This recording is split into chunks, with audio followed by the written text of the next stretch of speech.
Hi guys, मेरा नाम है साहिल खन्ना और आज की वीडियो शुरू करते हैं। सबसे पहले न्यूज है एथर एनर्जी की। तो उनका आईपीओ ओपन हो रहा है 28 अप्रैल को। पहले प्लान था कि भाई 14,000 करोड़ की वैल्यूएशन के ऊपर पैसा रेस किया जाएगा। अब 12,000 करोड़ के ऊपर किया जा रहा है। तकरीबन 3,000 करोड़ रुपया रेस कर रहे हैं, जिसमें 350 करोड़ के आसपास ऑफर फॉर सेल होने वाला है। हीरो मोटोकॉर्प के पास में 37% कंपनी का, और वो कोई ऑफर फॉर सेल नहीं कर रहा है।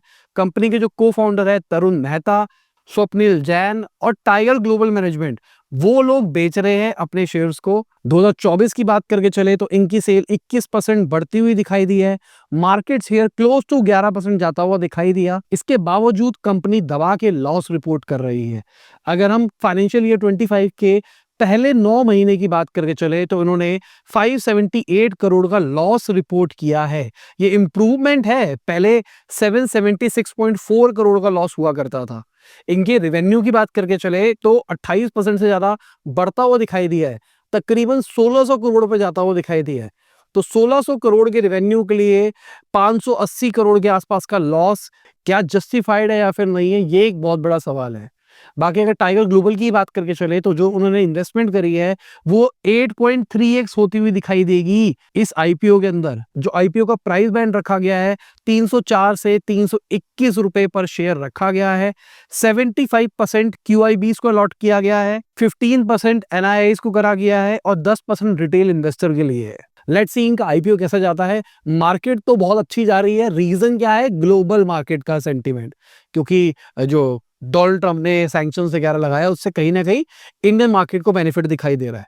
बट क्या इसका मतलब ये भी है रिटेल इन्वेस्टर को ये लगता है कि बहुत ज्यादा लॉस मेकिंग कंपनी के ऊपर इन्वेस्ट किया जाएगा? ओला इलेक्ट्रिक के ऊपर बहुत सारे रिटेल इन्वेस्टर्स ने पैसा लगाया था बट उनको नुकसान देखने को मिला था। बाकी मुझे लगता है आईपीओ तो सही निकल जाएगा। बाद में लोग रो सकते हैं।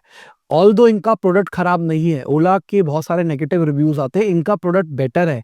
इनकी जो बैटरी कंप्लेंट भी होती है वो भी 68 के आसपास आई थी। ऑल्दो वो बढ़ती हुई दिखाई दी थी बट 68 के आसपास ही आई थी।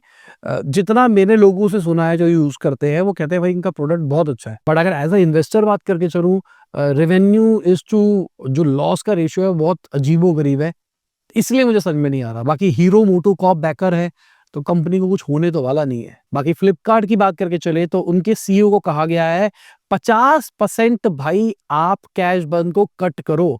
ये बहुत बड़ा प्रॉब्लम हो सकता है फ्लिपकार्ट के लिए।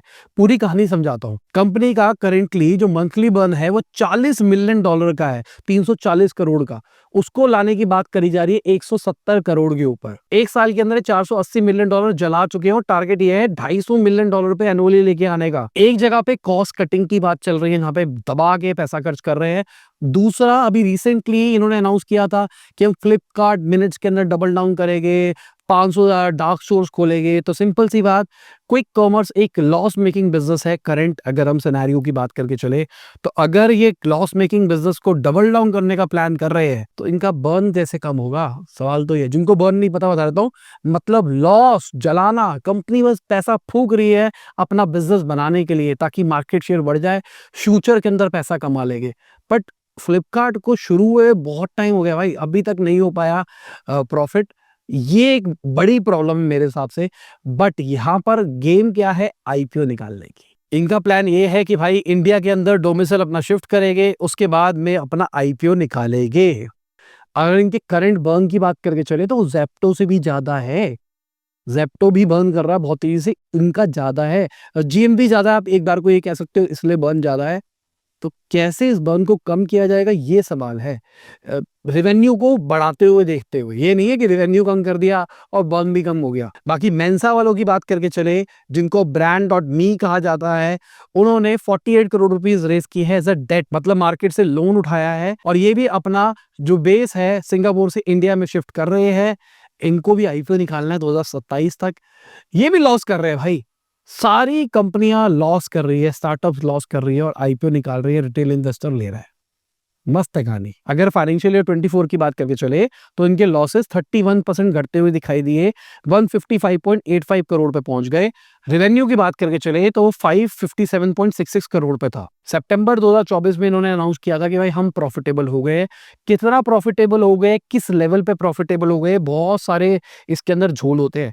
तो पहले फाइनेंशियल ईयर का पूरा पूरा आने तो फिर बात करेंगे कंपनी ने प्रॉफिटेबल किया है नहीं किया है, या क्वार्टर के रिजल्ट आने तो फिर बात करेंगे। महीने के अंदर हम प्रॉफिटेबल हो गए हैं, किस कैटेगरी में हो गए, बहुत सारी प्रॉब्लम्स है। बाकी प्रिस्टीन केयर की बात करके चले तो उन्होंने अपना जो पहला हॉस्पिटल खोला था उसको 2 महीने के अंदर ही प्रॉफिटेबल कर दिया था। नॉर्मली जो हॉस्पिटल्स होते हैं उसको 1 साल से 2 साल लगते हैं प्रॉफिटेबल होने के लिए, और इन्होंने जल्दी कर दिया।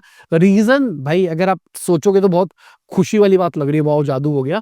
रीजन ये था कि आप ऑलरेडी प्लेटफॉर्म था, ऑलरेडी कस्टमर थे, तो इनको बस वो कस्टमर को अपने हॉस्पिटल पे रिडायरेक्ट करना था, इसलिए ये बढ़िया सेल कर पाए। बाकी इनका कहना है कि 60% जो पेशेंट्स थे ऑर्गेनिकली आए हैं, और इनका प्लान ये है 50 और हॉस्पिटल खोलने आने वाले 3 साल के अंदर। मुंबई, बेंगलुरु, हैदराबाद, पुणे, चेन्नई, अहमदाबाद, पटना, छत्तीसगढ़ और कोयम्बटूर में। इनके रेवेन्यू की बात करके चले फाइनेंशियल ईयर 24 के अंदर तो वो 601 करोड़ के ऊपर दिखाई दिया। बर्न की बात करके चले तो 60% घटता हुआ दिखाई दिया। दिसंबर 2021 के अंदर ही यूनिकॉर्न बन गए थे और अभी तक प्रॉफिटेबिलिटी ढूंढ रहे हैं। एक हॉस्पिटल में प्रॉफिटेबिलिटी ले आए, बट धीरे धीरे करके लाएंगे। मुझे लगता है हॉस्पिटल वाले बिजनेस से अच्छी खासी प्रॉफिटेबिलिटी बना पाएंगे। बाकी यूलर मोटर की बात करके चले तो उन्होंने 638 करोड़ रुपीस रेस किए हैं सीरीज डी राउंड के अंदर, मतलब $75 मिलियन के आसपास, जहां पर $60 मिलियन हीरो मोटोकॉर्प इन्वेस्ट कर रहा है भाई। वैल्यूएशन है $176 मिलियन, मतलब फ्लैट। पिछली वैल्यूएशन भी इसी राउंड पे रेस किया गया था, अभी भी किया गया है। मैंने आपको कई बार बताया है, अगर आप प्रीवियस राउंड जो भी आपने किया होता है उसी के सेम लेवल के ऊपर पैसा रेस करते हो, उसका अच्छा नहीं माना जाता। मतलब आपने प्रीवियसली जितने साल पहले भी किया था, आपने उन इन्वेस्टर्स को रिटर्न लाके नहीं दिया है, तो इसलिए अच्छा कंसिडर नहीं किया जाता। फ्लैट क्यों किया गया है, सवाल ये है। अभी जो अगर मैं दिल्ली की बात करके चलूं तो ईवी पॉलिसी आई है, जहां पर जो 3 व्हीलर्स होते हैं उसको ईवी के ऊपर पुश करने की बात करी जा रही है, गवर्नमेंट सब्सिडीज दे रही है, और कहीं ना कहीं यही सारी चीजें हमको बाकी जगह पे भी दिखाई देगी पॉल्यूशन को रोकने के लिए। और यूलर एक अच्छा ऑप्शन है 3 व्हीलर के अंदर। पता नहीं, शायद उनको बड़ा राउंड रेस करना था और इतना बड़ा राउंड मिल नहीं रहा था, या फिर हीरो ने कहा कि भाई मैं तो इसी वैल्यूएशन पे करूंगा क्योंकि मैं आ रहा हूं। पता नहीं। कंपनी अभी तक $128 मिलियन रेस कर चुकी है। इस राउंड से पहले बात करके चले तो डेट और इक्विटी की फॉर्म के अंदर कंपनी ने 189 करोड़ का रेवेन्यू रिपोर्ट किया फाइनेंशियल ईयर 24 के अंदर, जो कि पहले 62 करोड़ का हुआ करता था, बट इन्होंने लॉसेस रिपोर्ट किए 227 करोड़ के। 190 करोड़ का रेवेन्यू करने के लिए 230 करोड़ का लॉस किया जा रहा है। एक्सपेंस की बात नहीं कर रहा हूं मैं, लॉस की बात कर रहा हूं। अब यहाँ पे हम कह सकते हैं कि भाई अभी ये स्टार्टअप पीरियड के अंदर है, ये अपनी फैक्ट्रीज लगा रहे हैं, R&D पे खर्चा कर रहे हैं, चलो चलता है। अभी रेवेन्यू बहुत छोटा है, इसलिए मैं इस टाइप की चीजों को कह देता हूँ कि चलो कंसिडर किया जा सकता है। बाकी ज़ुपी की बात करके चले तो वो भी प्रॉफिटेबल हो गए हैं। फाइनेंशियल ईयर 24 के अंदर 146 करोड़ का प्रॉफिट रिपोर्ट किया है भाई इन्होंने। ईयर ऑन ईयर 35% राइज होते हुए दिखाई दिए। इससे प्रूव होता है हमारा यूथ बहक गया है सट्टे खेलने के अंदर। बाकी बैंक बाजार ने 55 करोड़ रुपया रेस किया है, जिस राउंड को लीड कर रहा था मुथूट फिनकॉर्प। अब कंपनी की वैल्यूएशन 1700 करोड़ पे पहुंच गई है, मतलब $200 मिलियन के ऊपर पहुंच गई है। 15 करोड़ रुपया मुथूट फाइनेंस ने इसके अंदर कंट्रीब्यूट किया है टुकड़ों के अंदर। इनके अगर को ब्रांडेड क्रेडिट कार्ड की बात करके चले तो फाइनेंशियल ईयर 24 में 63% बढ़ते हुए दिखाई दिया है।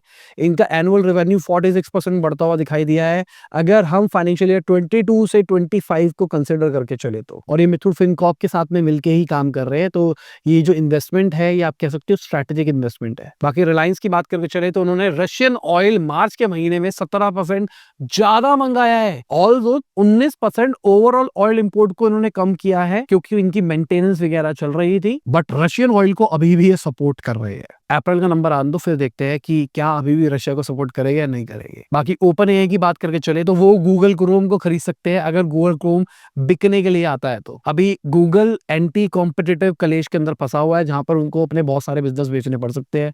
गूगल क्रोम भी बिक सकता है, बिकता है तो ये खरीद लेंगे और ये उस पर एआई इंटीग्रेट करके कुछ ब्राउजर का कुछ नेक्स्ट लेवल कर देंगे।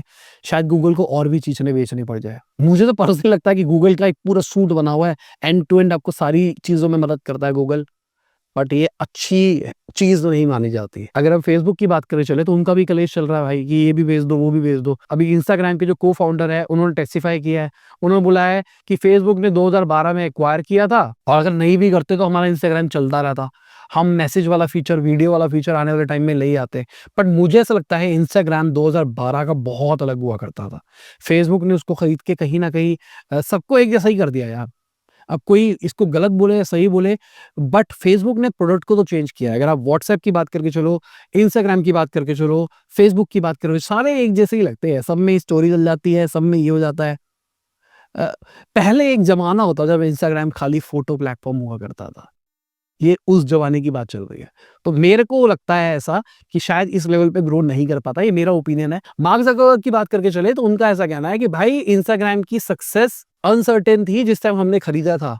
मेटा के इंफ्रास्ट्रक्चर की वजह से यहाँ पे पहुँच पाए हैं। इंस्टाग्राम के को-फाउंडर इंस्टाग्राम के साथ में 2018 तक जुड़े हुए थे, उसके बाद गए और मुझे लगता है उनके जाने के बाद में जो इंस्टाग्राम पे बूम आया, रीलें डाल के, वो एक बड़ा बूम था। बाकी टेस्ला के प्रॉफिट्स की बात करके चले तो 71% घटते हुए दिखाई दिए।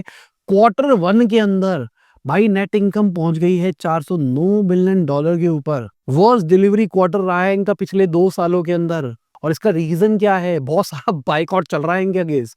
प्लस कंपटीशन भी बढ़ता हुआ दिखाई दे रहा है ईवी स्पेस के अंदर अगर देखा जाए तो।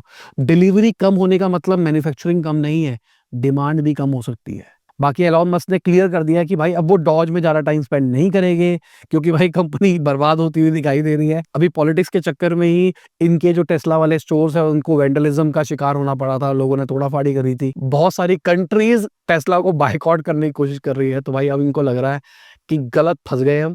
जब डोनाल्ड ट्रम्प आए थे उस टाइम तो इनके शेयर भागे, सबको लगा ओ ये हो जाएगा। बट अगर अभी बात करके चले दिसंबर से अभी तक इनके शेयर्स आधे हो गए हैं भाई, मतलब आधी वैल्यू घट गई है शेयर्स की, बड़ी बात है। बाकी इंटेल की बात करके चले तो उन्होंने 21,000 एम्प्लॉइज को ले ऑफ करने का प्लान किया है। अभी इनके पास में नए सीईओ आए हैं और वो एक नई ले ऑफ स्ट्रेटेजी बना रहे हैं, किस तरीके से कंपनी अपने खर्चे कम कर सकती है। पिछले 5 साल के अंदर 67% इंटेल के स्टॉक्स घटते हुए दिखाई दिए हैं। अगर 2024 एंड की बात करके चले तो इनके पास में 1,08,900 एम्प्लॉइज थे जो कि अभी और घटने वाले हैं। क्या होगी इंटेल की रिवाइवल स्ट्रेटेजी नए सीईओ के साथ में, ये सवाल है। क्या बिक जाएंगे या खरीद लेंगे या पार्टनरशिप कर लेंगे। अगर हम डोनाल्ड ट्रम्प की बात करके चले तो उन्होंने चाइना टैरिफ रिडक्शन के ऊपर एक हिंट दी है कि शायद जल्दी ही चाइना टैरिफ कम हो सकता है। वही लोगों का कहना डेस्परेशन है भाई, ये लोग कह रहे हैं कि भाई अब शायद उनको रियलाइज़ हो रहा है कि चाइना पे टैरिफ लगा के इनको भी नुकसान हो रहा है, इकोनॉमिक हिट हो सकती है, इसलिए शायद ये कर रहे हैं।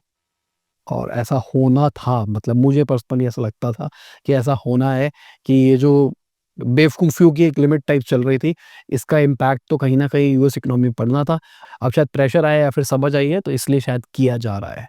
बाकी अगर एचडीएफसी बैंक की बात करके चले तो उन्होंने अपना क्वार्टर 4 का stand alone profit 17,616 crore report किया है। 6.6% का राइज आया है।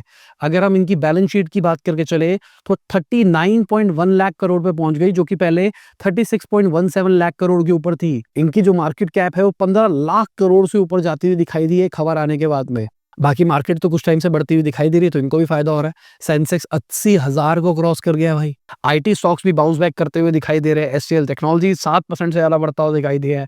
Tech Mahindra 4.36%, Infosys 3.32%, Mahindra and Mahindra 2.82%, TCS 2.30%। और इसका भी रीजन वही है, जो ग्लोबल टैरिफ लगाया है डॉलर का कहना है उसको कम किया जाएगा। बाकी मार्केट तो देख लो अब कैसी चली है, कौन रहा है ऊपर कौन रहा है नीचे, कॉन्स्टेंटली मार्केट हरी ही दिखाई दे रही है, जो कि एक अच्छी चीज है। बाकी इसी के साथ में आज की वीडियो खत्म होती है। उम्मीद करता हूं आपको मजा आया होगा। लाइक कर देना, शेयर कर देना, कमेंट बताना वीडियो कैसी लगी। बाय, गुड नाइट, शब, गुड मॉर्निंग, जब भी वीडियो देख रहे हैं। जय हिंद, वंदे मातरम, दुआ में याद रखना।